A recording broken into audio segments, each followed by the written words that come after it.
Oke, assalamualaikum warahmatullahi wabarakatuh. Selamat pagi. Semoga kita senantiasa selalu dalam lindungan Allah dan tetap jaga kesehatan. Untuk pelajaran hari ini, Ibu akan membahas mengenai besaran dan satuan terlebih dahulu. Nanti akan kita lanjutkan ke bab 2. Sebelum belajar, ada baiknya kita berdoa menurut agama dan kepercayaan kita masing-masing. Berdoa dimulai.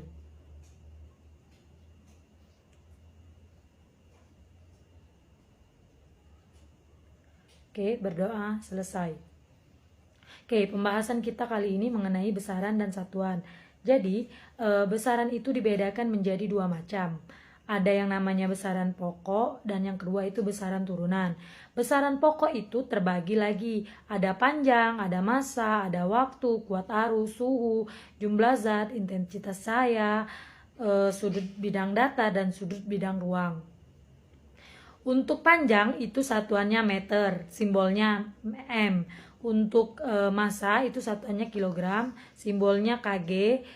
Untuk waktu itu satuannya sekon atau detik, simbolnya S. Untuk kuat arus itu satuannya ampere, itu simbolnya A. Untuk suhu itu satuannya Kelvin, simbolnya K. Dan untuk jumlah zat itu satuannya mol, simbolnya mol. Intensitas cahaya itu kandela atau disingkat CD, dan sudut bidang datar itu satuannya radian, disingkat rad, dan sudut ruang itu satuannya steradian atau SR. Oke. Untuk besaran pokok dia memiliki dimensi. Dimensi itu kalau dalam fisika itu dinyatakan menggunakan huruf-huruf tertentu ditandai dengan kurung kurawal seperti yang Ibu tulis itu ya. Jadi panjang itu dimensinya L besar dengan kurung kurawal, kurung siku. Terus massa itu kurung sikunya dimensinya M. Waktu itu dimensinya T, kuat arus itu dimensinya I, suhu itu dimensinya sedangkan suhu itu dimensinya itu theta. Jumlah zat itu N, intensitas cahaya itu J. Sampai sini ada yang ingin ditanyakan? Kalau tidak ada yang ditanyakan, nanti kita lanjut ke part 2, itu mengenai besaran turunan. Oke, sekarang kita lanjut ke besaran turunan. Besaran turunan itu adalah besaran yang satuannya diturunkan dari besaran pokok yang tadi. Jadi besaran turunan itu bisa kalian lihat di tabel itu ada luas, ada volume, massa jenis, kecepatan, gaya, percepatan, usaha daya, impuls, momentum, frekuensi, muatan listrik, dan potensial listrik. Di kolom selanjutnya itu ada yang namanya simbol. Silakan kalian lihat simbol, dan itu ada rumusnya. Ada panjang, untuk luas itu rumusnya panjang kali lebar, satuannya meter persegi. Untuk volume itu panjang kali lebar kali tinggi, satuannya meter pangkat 3. Untuk massa jenis itu simbolnya rho, bacanya itu rho ya nak. Massa dibagi volume itu satuannya kilogram per meter pangkat 3. Kecepatan itu V, perpindahan dibagi dengan waktu, satuannya meter per sekon.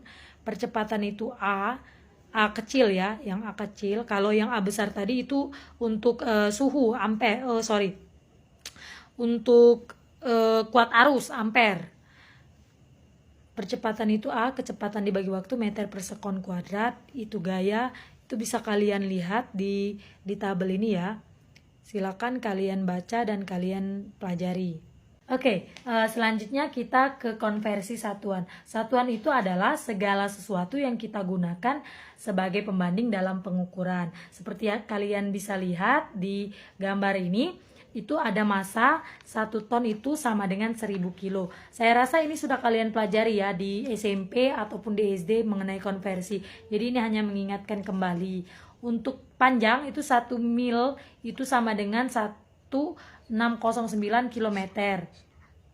Dan untuk waktu itu 1 tahunnya ada 365 hari, 1 hari 24 jam, 1 jam 60 menit, dan 1 menit 60 detik.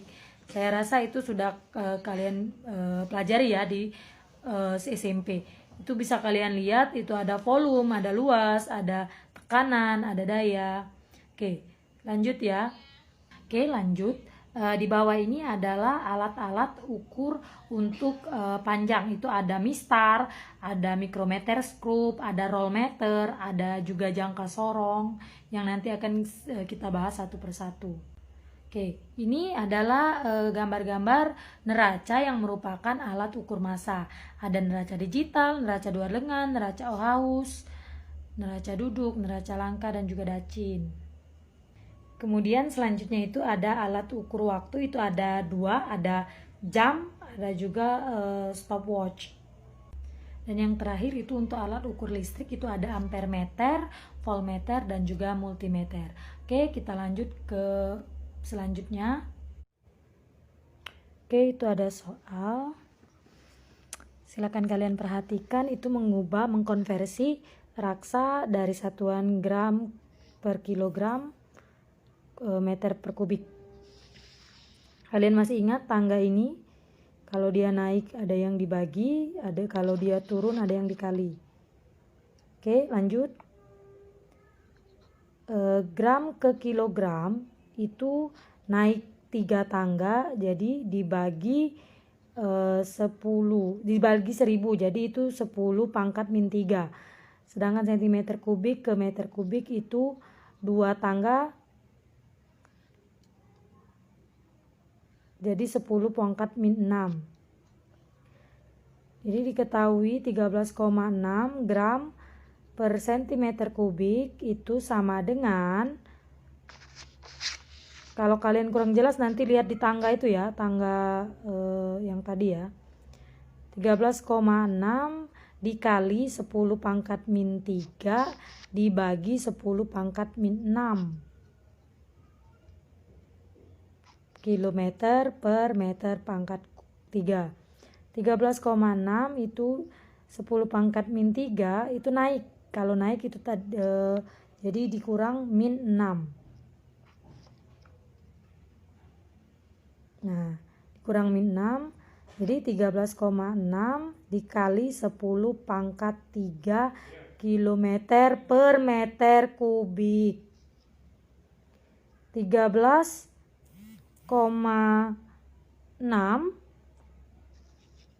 dikali 1000.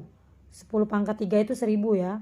Jadi 13.600 kilogram per meter kubik untuk satuan internasionalnya. Oke, sampai sini silakan kalian pelajari di rumah. Jika ada yang ingin ditanyakan, silakan ditanyakan melalui WhatsApp. Mencari hasil pengukuran jangka sorong. Oke, kita tahu jangka sorong itu ada yang namanya skala utama dan juga skala nonius. Skala utama itu skala yang di sini di awal, sedangkan skala nonius itu yang berhimpit atau yang sama. Oke, kita cari ya. Ini skala utamanya itu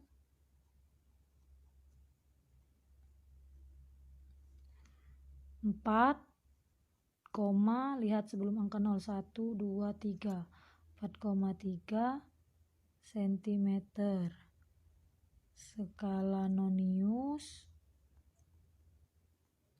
itu kita lihat yang di sini yang berhimpit.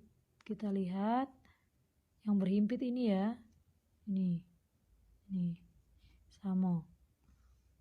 Kita hitung 1, 2, 3, 4, 5, 6, 7, 8, 9. Artinya ini kan 0,09 cm. Jadi hasil pengukuran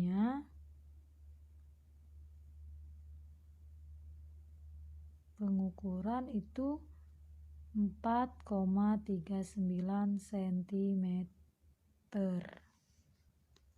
Oke, selanjutnya itu jangka sorong. Jangka sorong sama seperti mikrometer skrup itu sama seperti jangka sorong. Tapi bedanya kalau di jangka sorong itu ada skala nonius, kalau di mikrometer skrup itu ada yang namanya skala putar.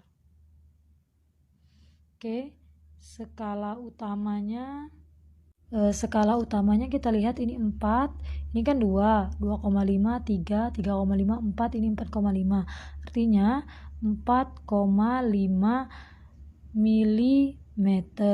Sekarang kita lihat skala putar atau skala Nonius, skala putar.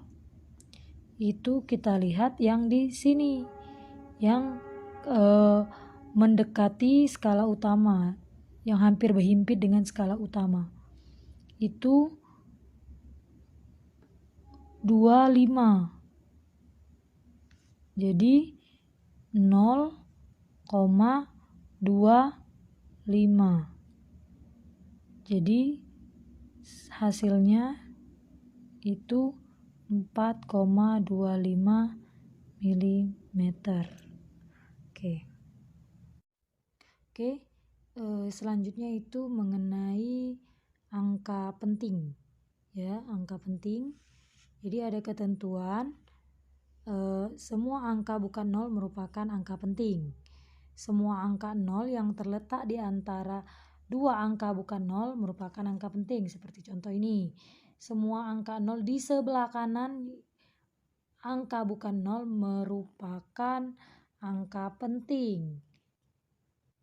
Angka 0 di sebelah kiri bukan angka 0, tidak termasuk angka penting. Misal ini 0,024 itu artinya dia hanya memiliki dua angka penting.